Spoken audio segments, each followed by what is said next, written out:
To see my really cute painted toes. Huh? I did wear boots to get here, yeah. You can take the California girl out of California, but she's gonna bring her sandals. What can I say? Okay. Would you breathe with me, please? Taking a deep breath.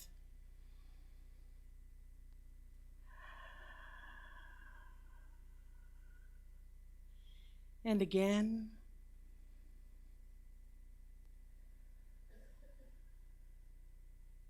And one more time. Take it in.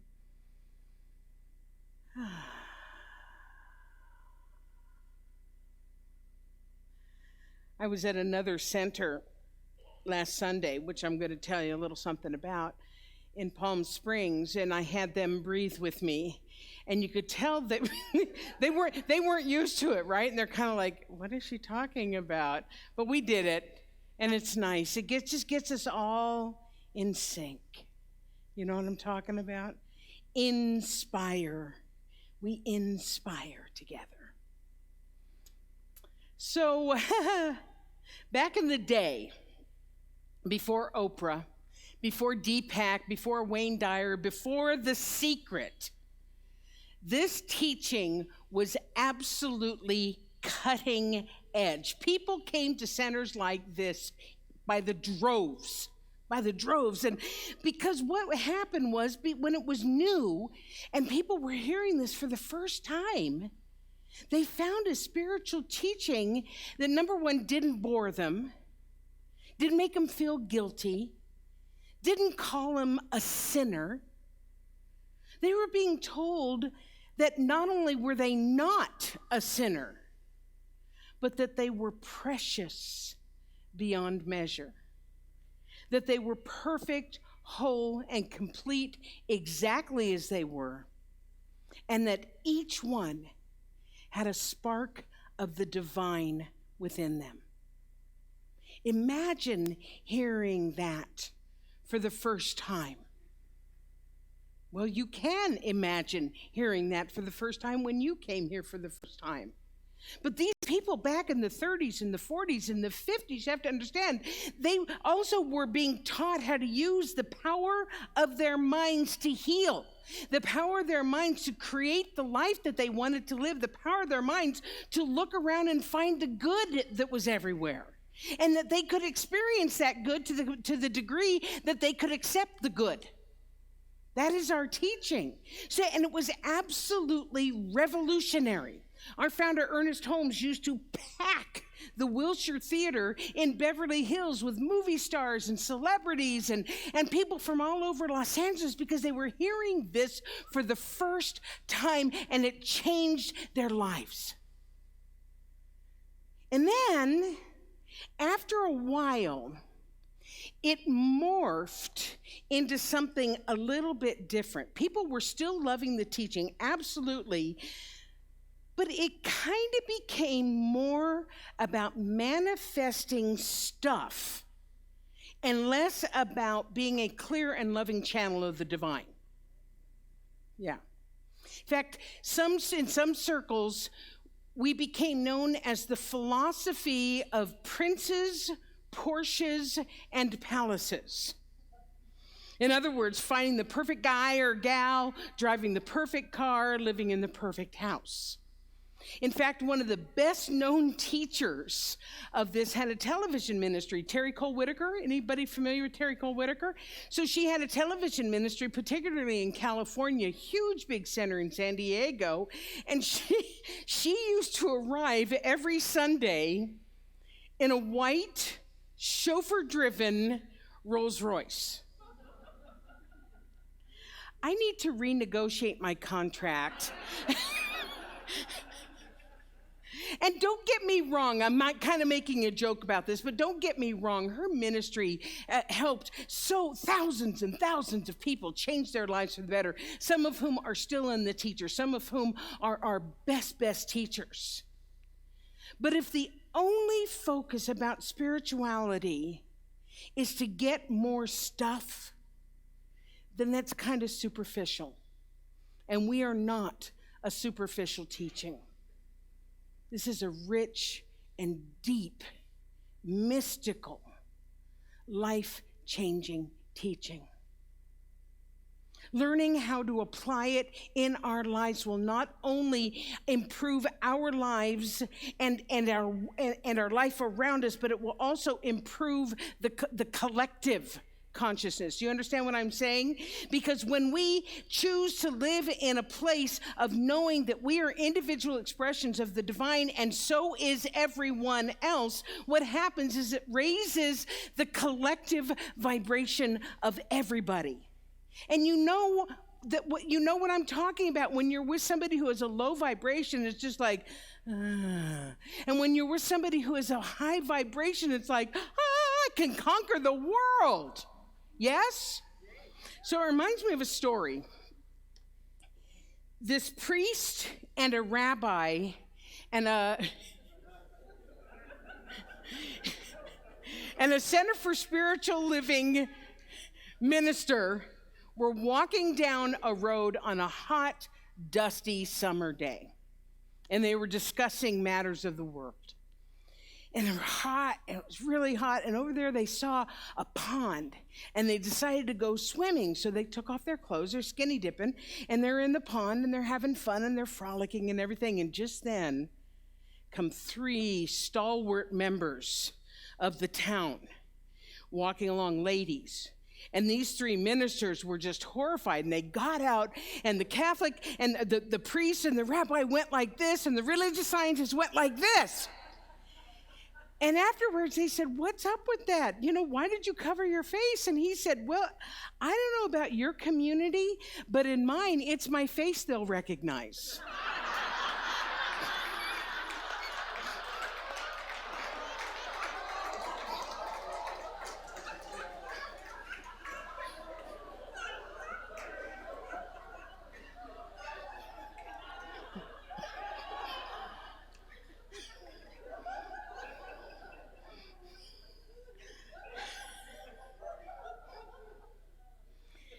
Never mind, I guess I won't be negotiating my contract.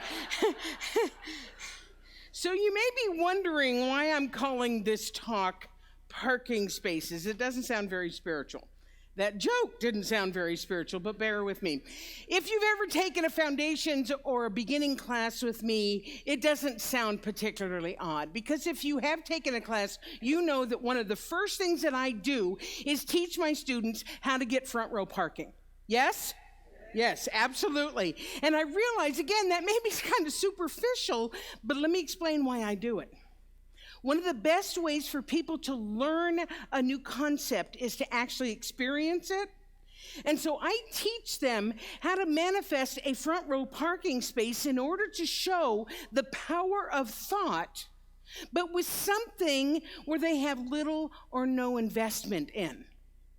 Because let's face it, front row parking, not that big a deal. It's not life or death, right? It's not important in the long run. So people can test a theory that their thoughts are powerful in a non-threatening and easy sort of a way. And then what happens is that they get the front row parking, and it builds their belief a little bit, which then leads them to trying something a little bit more, and then that works, and so then it builds their belief a little bit more, which then allows them to actually use the power of their thoughts to tackle some of those things that are important to them, like health or relationships or work or whatever that happens to be. In fact, Ernest Holmes said, having confidence in your ability to use the law and using it daily for specific purposes, gradually we build up an unshakable faith in the possibility of demonstrating it. So we have to start somewhere. And I teach people to start with parking spaces.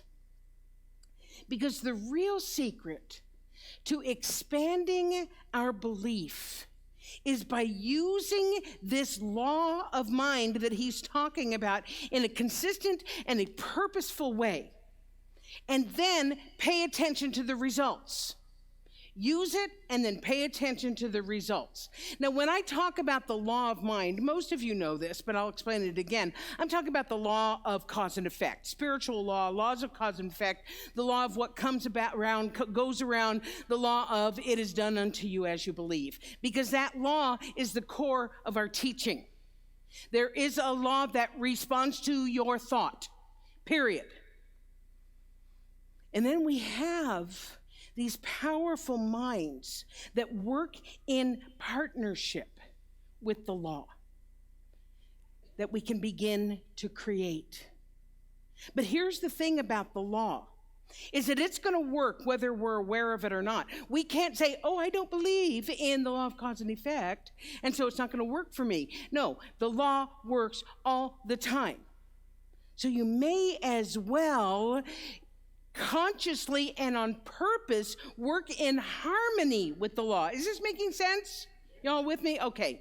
Hence, the parking space experiment. To learn how to direct the law consciously without any risk, without it being a big deal. So I have two stories, actually 2.5 stories, to talk about this. Some of you have heard these stories before because I've told them before, but I'm pretty sure none of you know kind of the follow-up story because it just happened last week when I was in Palm Springs. So the first story, many of you know this already, took place about 12 years ago with one of my congregants from my center in California. And this man had been coming to the center for, since I was there, and I went there in 1998.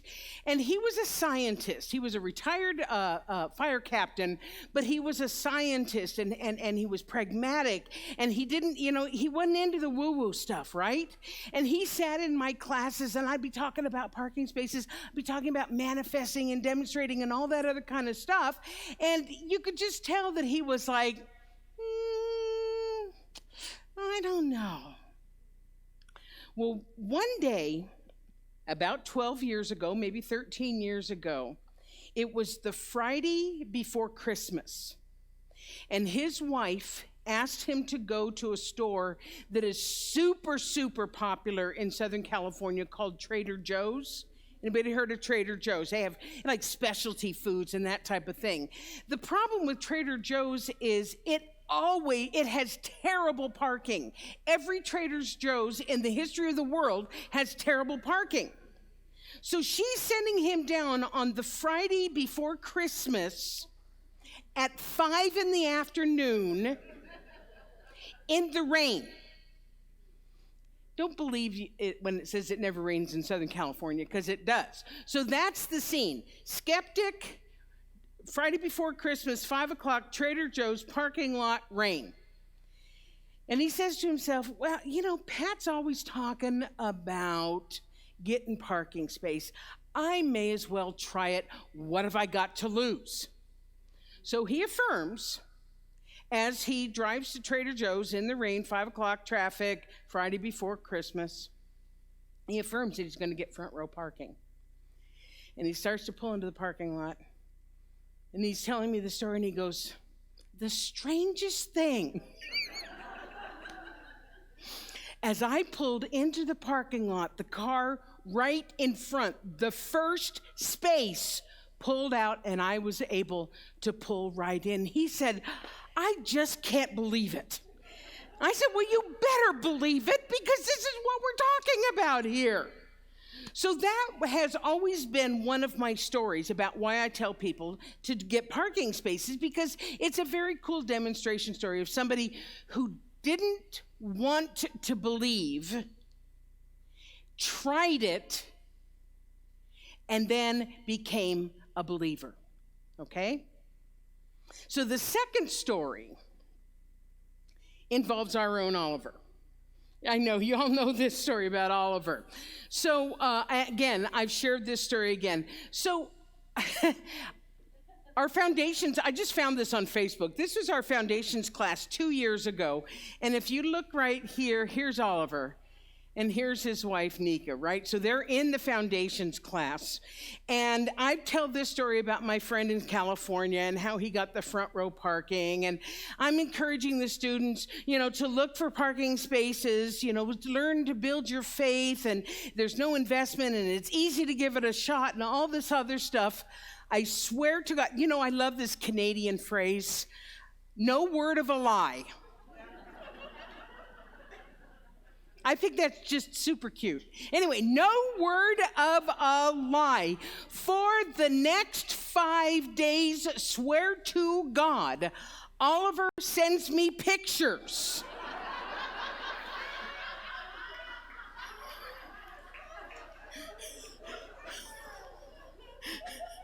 Five days in a row. Costco, Superstore, I don't know what that other one is. Rona, Superstore again, and Rona again, 5 different times. And you cannot make this stuff up. So I told him last week that I was going to tell this story again, and he says, you know what? It still happens all the time. In fact, when I announced on Facebook that I didn't talk, I just said my lesson on Sunday is going to be about parking spaces. I had at least 10 former students say, I still get front row parking. I still get front row parking, so much so, especially when I lived in Temecula, which was a smaller city than Calgary. I taught all these people how to get front row parking, and then I would go to social events with them, and they'd get all the front row parking, and I'm the one that's having to hoof it from way in the back.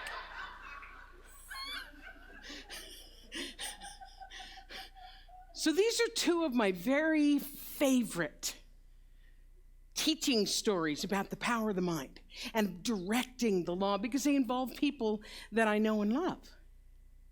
But there is a caveat to the first story that I just found out about last week, because I had an opportunity to see my friends again. I was speaking at the Palm Springs Center, and they live about an hour and a half away, so they came to hear me speak. I've known them for well over 20 years. We went to lunch afterwards, and we were reminiscing about the parking space story because it's such a good one, right? And I was telling them, I was adding to it, and I was telling them about Oliver's story and how I had all of these pictures. And then he added a dimension to it. And that's the reason why I wanted to talk about it today, because it was so profound what he said. He said it wasn't finding a parking space that day. It wasn't that it was some sort of a miracle. He said it didn't change my belief in affirmations that much. He says, I'm still pretty skeptical. I don't go for all that woo-woo stuff. But then he said this, what changed inside of me was the realization that good and beauty is always around if I just open my eyes to see it. He went on to say, affirming a parking space as an experiment was cool, but recognizing that there is always something good to find was the real lesson for me.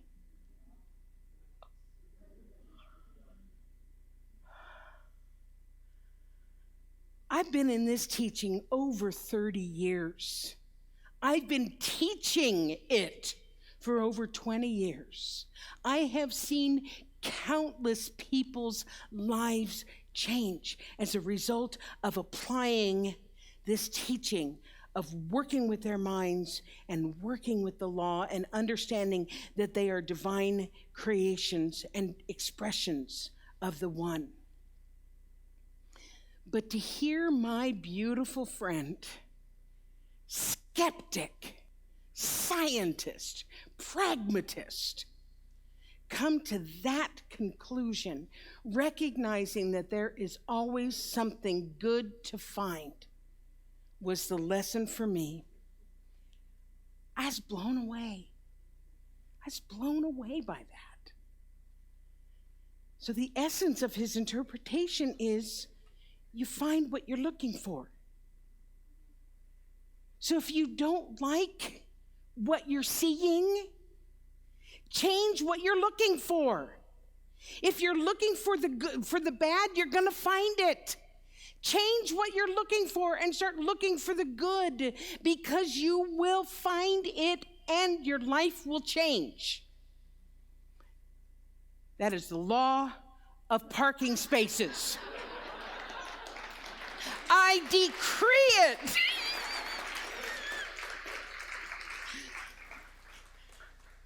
And so it is. Woohoo! That's all I got for you. Do we need other musicians? All right. Are they here? Saxophone and jingle bells, that's all you need. Okay. Well, I actually asked for this song. I don't know where they are. Oh, hey, Jackson, Clap again really, really loud.